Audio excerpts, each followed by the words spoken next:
On a good day in Scotland, in the Highlands, there is no more spectacular place to be on earth. And if you've got a spectacular setting like this, you need a truly spectacular car to go with it. And that's exactly what we've got here.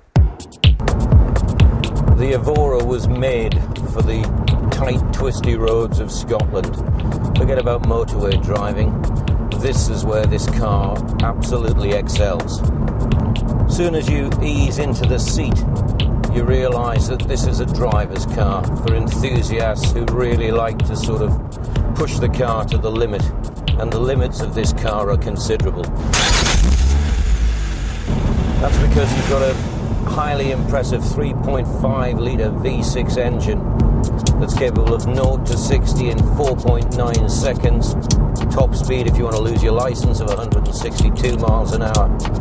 But it's the mid-speed overtaking that really impresses on this car. But there is a but. It's a small but it's a frustrating one, and that's the gearbox. 6-speed manual, and whether or not it's because this car is very new and with very limited miles on it, but it's stiff and it's slow, and that makes the driving experience not quite as smooth as you'd have expected. One area, fortunately, that they have improved, particularly for more mature men like me, is they've made it a lot easier to get into the Evora.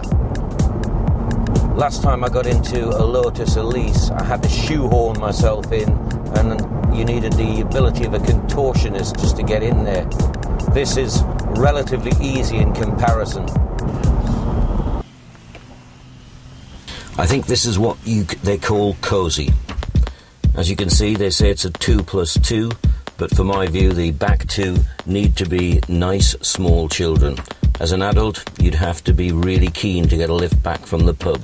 This is tight, even for a little fella like me. One figure that is quite impressive, especially for a sports car that goes as well as this, is the MPG.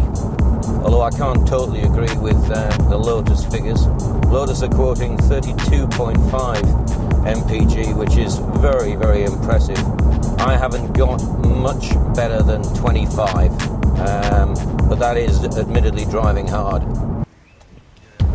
Another impressive figure for a sports car is the CO2 emissions, which Lotus have slashed to 205 grams kilometre.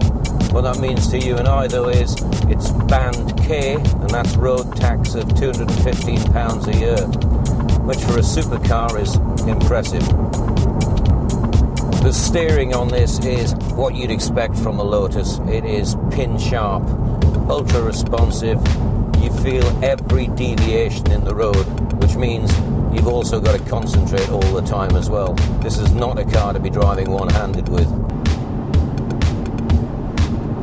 It's a Lotus that looks as good, arguably even better than a Ferrari. It's got the performance to match, and it costs half the price.